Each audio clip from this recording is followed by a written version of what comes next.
Bagaimana perjalanan transgender bertemu Yesus mengubah hidupnya? Stay di sini di Kesaksian Luar Negeri Podcast.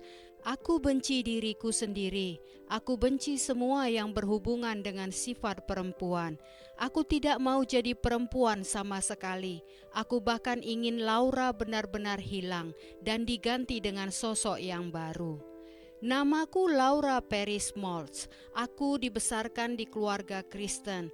Kami adalah keluarga Kristen Amerika yang selalu pergi ke gereja setiap kali pintu gereja terbuka dan terlibat dalam kegiatan-kegiatan gereja.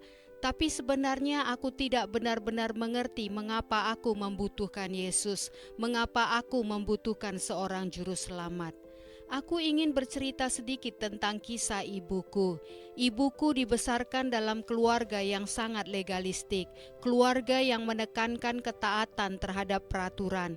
Ibu merasa seperti sedang berlari di atas treadmill rohani, selalu berusaha menyenangkan Tuhan, tapi tidak pernah merasa cukup baik, tidak pernah merasa cukup melakukan sesuatu.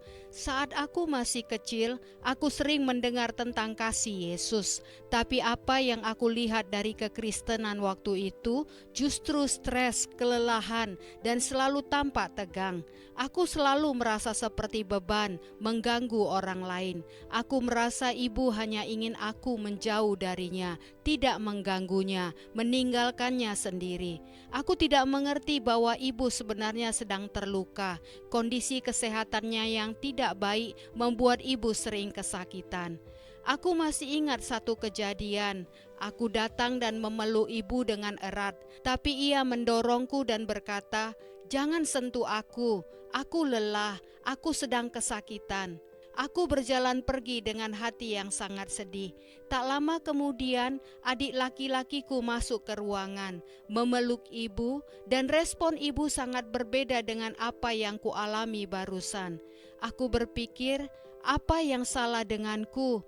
Kenapa ibu tidak mau aku memeluknya, tapi dia justru menerima pelukan dari adik laki-lakiku? Aku sangat mendambakan kasih sayang dari ibuku. Tapi karena aku begitu marah dengan ibu, tidak bisa memaafkannya dan menyimpan kepahitan terhadapnya, aku mulai menolak identitasku sebagai perempuan. Aku tahu bahwa Tuhan menciptakanku sebagai perempuan, tapi aku tidak menyukainya dan aku selalu berusaha untuk menjadi tangguh dan bertindak seperti laki-laki. Ketika aku bersekolah, perasaan terasing itu makin bertambah, dan aku ingat ketika aku terlibat dalam kegiatan seperti pramuka putri, aku merasa seperti tidak cocok dan tidak tahu kenapa. Itulah yang membawaku ke jalan berpikir ini. Alasan kenapa apa yang kulakukan tidak pernah berhasil, alasan kenapa aku tidak pernah bahagia adalah karena aku seharusnya menjadi seorang laki-laki. Pada usia 8 tahun, aku dilecehkan oleh anak laki-laki lain. Hal itu membuka dunia seksualitas dan keingintahuan akan hal-hal yang seharusnya tidak dibuka. Aku mulai memperkuat perasaan itu dengan terus-menerus mengonsumsi pornografi. Dan hal itu benar-benar menciptakan hasrat seksual pada usia yang sangat muda. Dan aku mulai bereksperimen dengan anak-anak lain yang hanya membawa lebih banyak rasa bersalah dan malu. Aku mulai merasa seperti aku sama sekali tidak memiliki harga diri. Aku benar-benar mulai membenci diriku sendiri. Aku membenci siapa aku. Aku sangat putus asa dan ingin jadi siapapun selain diriku sendiri, dan mulai berfantasi, bagaimana kalau aku adalah seorang pria. Jadi aku kemudian menemukan kelompok dukungan berisi orang-orang transgender yang punya pengalaman mirip denganku. Dan dalam waktu 5 menit setelah bertemu denganku, mereka langsung berkata, "Sangat jelas engkau seorang transgender." Saat itu aku merasa, aku sudah tahu, ini memang aku. Dan semuanya tiba-tiba masuk akal. Seluruh hidupku tiba-tiba terasa masuk akal. Mereka memberitahuku bagaimana cara menjalani transisi dan bagaimana memulai proses itu. Mereka berkata, aku harus terlebih dahulu menemui psikolog atau psikiater untuk mendapatkan diagnosis gangguan identitas gender. Sebenarnya aku tidak tertarik pada konseling. Aku tidak ingin menemui psikolog. Tapi akhirnya aku pergi dan aku menjawab pertanyaan psikolog itu dengan asal-asalan. Aku hanya ingin memenuhi persyaratan untuk mencapai tujuan yang aku inginkan. Tapi rupanya aku tidak memperhatikan arah percakapan kami. Di sesi ketiga, psikolog itu meletakkan bukunya sebentar, menaruh pena dan menatapku lewat kacamatanya. Dia berhenti sejenak dan berkata, "Wah, engkau benar-benar punya masalah dengan ibumu." Aku bisa merasakan bahwa dia benar-benar merasakan lukaku itu. Dia bisa merasakan rasa sakitku itu. Dan aku berpikir, tunggu dulu, bagaimana kami bisa dari membicarakan tentang menjadi laki-laki sampai ke pembicaraan tentang ibuku? Aku langsung marah dan berkata, aku tidak datang ke sini untuk membicarakan ibuku. Dan dia menjawab, jadi engkau hanya datang ke sini untuk mendapatkan diagnosis ini? Dan aku bilang, ya, itu saja yang aku inginkan. Dia menjawab, oke. Dan dia langsung memberiku apa yang aku minta, diagnosis gangguan identitas gender. Setelah itu, aku membawa surat itu ke dokter yang mulai memberi aku hormon. Aku tidak ingat ada banyak pembicaraan tentang efek samping atau bagaimana hal ini akan berjalan dalam jangka panjang. Dokternya hanya bilang, jika ini yang engkau inginkan, ini yang akan kuberikan. Setelah kegembiraan itu mereda, aku berpikir, oke, sekarang langkah selanjutnya apa? Saat itulah aku memutuskan untuk melakukan operasi dada. Begitulah aku menyebutnya. Dalam operasi itu, payudaraku diangkat sehingga tidak ada lagi. Aku mengeluarkan semua uang yang aku punya, menjual beberapa barang, meminjam uang, dan memaksimalkan kartu kredit. Segala yang bisa aku lakukan untuk bisa menjalani operasi ini. Dalam pikiranku, ini adalah langkah terakhir untuk mengakhiri sosok Laura, dan aku bisa sepenuhnya menjadi seorang pria. Beberapa minggu pertama setelah operasi, aku merasa sangat bahagia. Tapi setelah beberapa minggu, aku mulai merasa depresi karena aku sadar bahwa operasi itu tidak membuat aku menjadi pria seperti yang aku harapkan.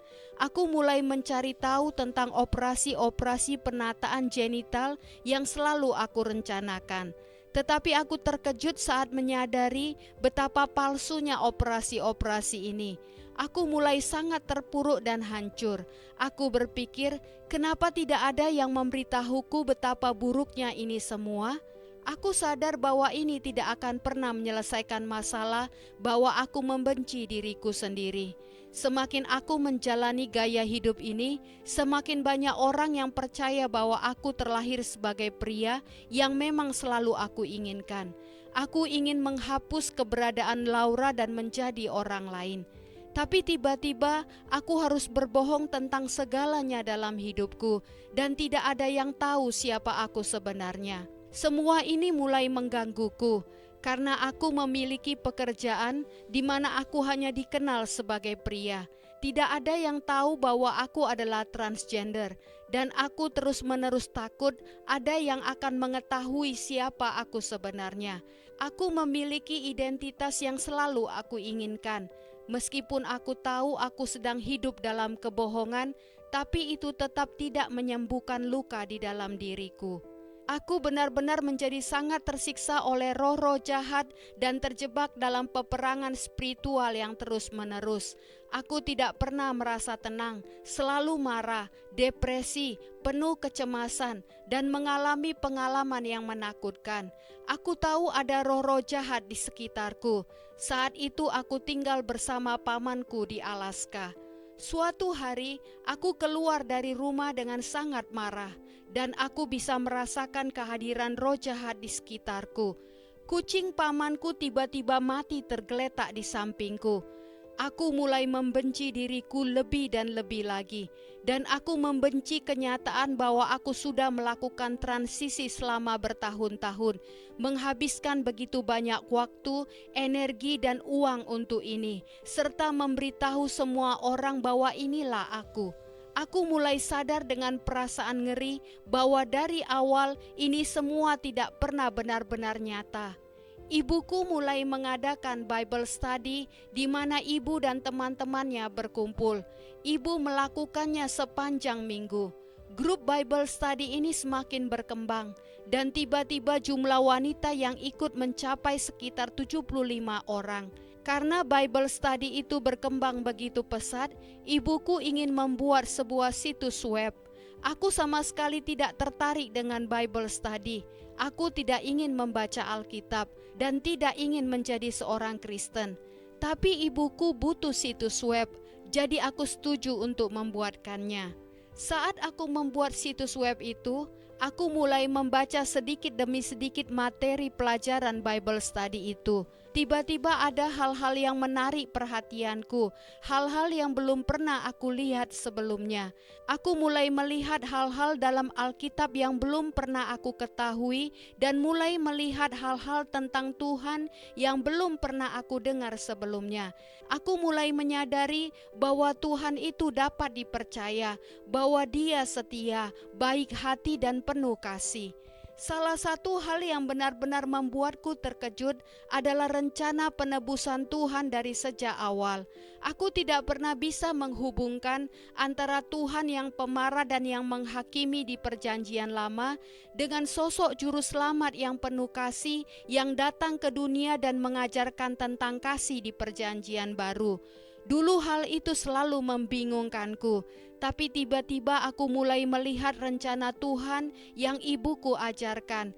Bagaimana Tuhan menciptakan manusia untuk Taman Eden, untuk dunia yang sempurna, dunia yang tidak ada peperangan, tidak ada rasa sakit, tidak ada penyakit, tidak ada kematian, tidak ada perceraian, tidak ada kerusakan hidup seperti ini. Tuhan tidak menciptakan kita dalam keadaan rusak, dan Dia juga tidak menciptakan dunia ini rusak.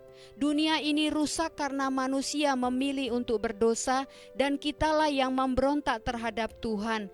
Dunia ini rusak karena dosa kita. Namun sejak awal Tuhan sudah memiliki rencana untuk menebus kerusakan ini. Sepanjang Perjanjian Lama, Tuhan terus mengungkapkan tentang juru selamat yang akan datang.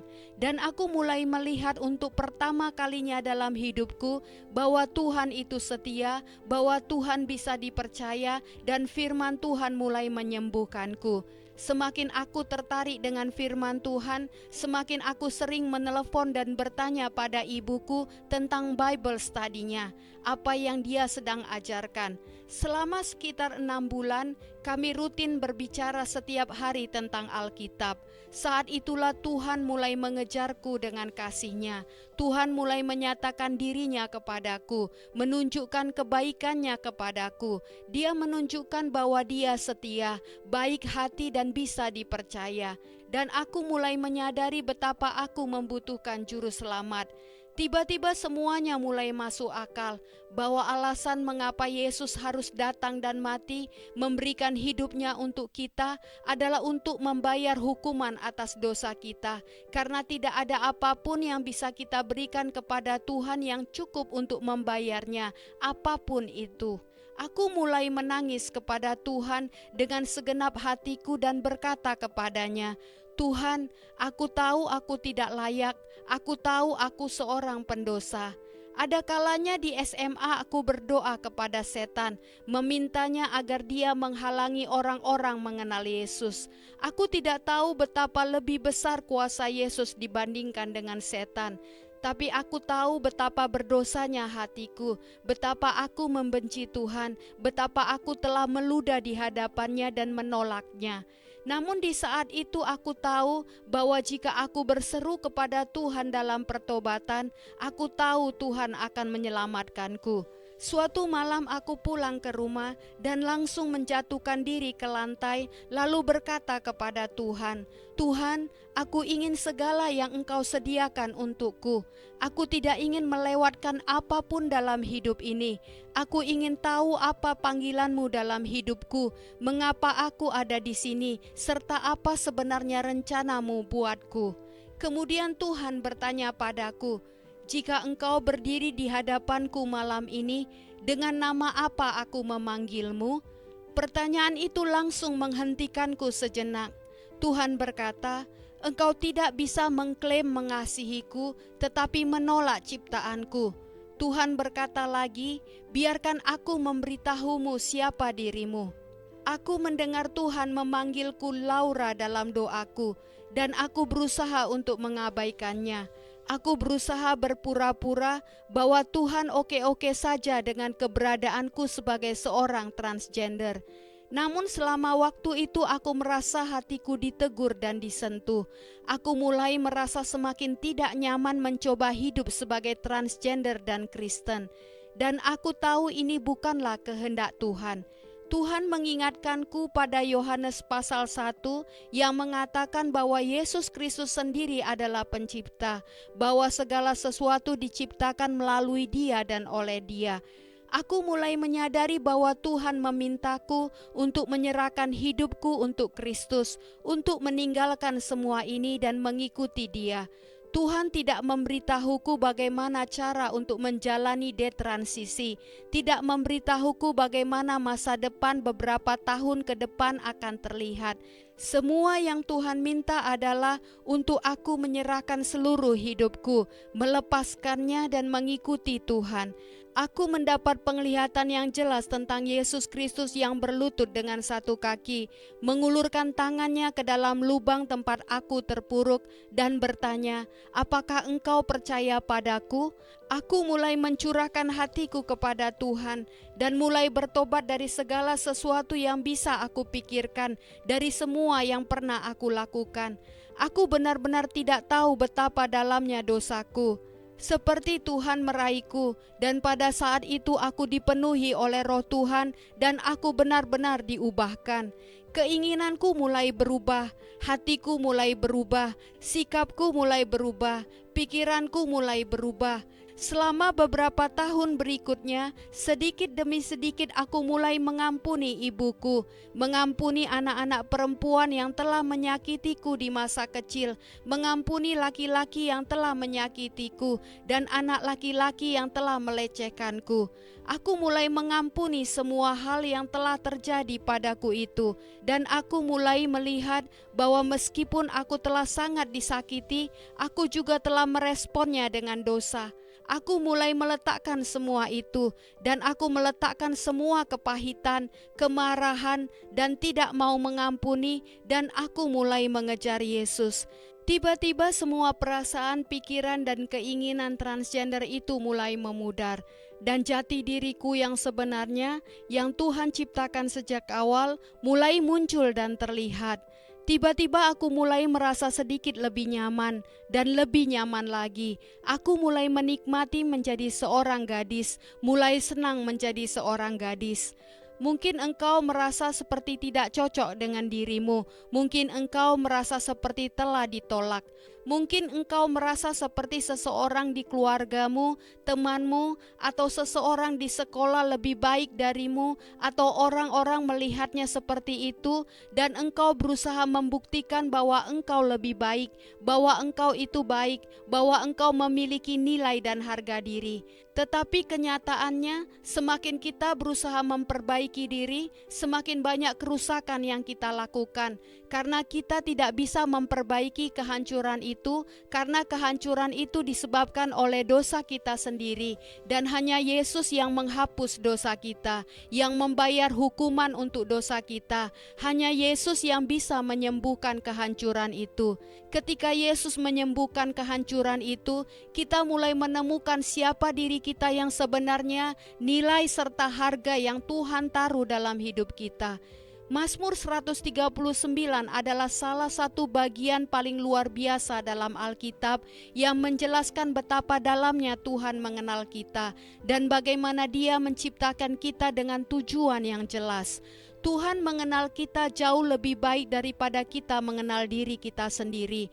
Pasal 139 itu dimulai dengan begini, Tuhan, Engkau menyelidiki dan mengenal aku. Engkau mengetahui kalau aku duduk atau berdiri. Engkau mengerti pikiranku dari jauh. Engkau mengerti kalau aku berjalan dan berbaring. Segala jalanku kau maklumi. Ayat 1-3. Sebab engkaulah yang membentuk buah pinggangku, menenun aku dalam kandungan ibuku. Aku bersyukur kepadamu oleh karena kejadianku dahsyat dan ajaib. Ajaib apa yang kau buat, dan jiwaku benar-benar menyadarinya. Ayat 13-14. Jadi Tuhan mengenal kita sejak awal, jauh sebelum kita mengenal diri kita sendiri. Dia tahu siapa yang Dia ciptakan, dan Dia tahu bahwa hidupmu itu penting, bahwa engkau berharga di matanya. Engkau diciptakan dengan tujuan yang indah, dengan rencana dan maksud yang Tuhan miliki, dan engkau berharga dan bernilai. Dia ingin engkau mengenalnya. Sekaranglah waktunya untuk menyerahkan hidupmu kepada Yesus. Puji Tuhan, sampai bertemu di episode berikutnya. Tuhan Yesus selalu memberkati kita. Amin.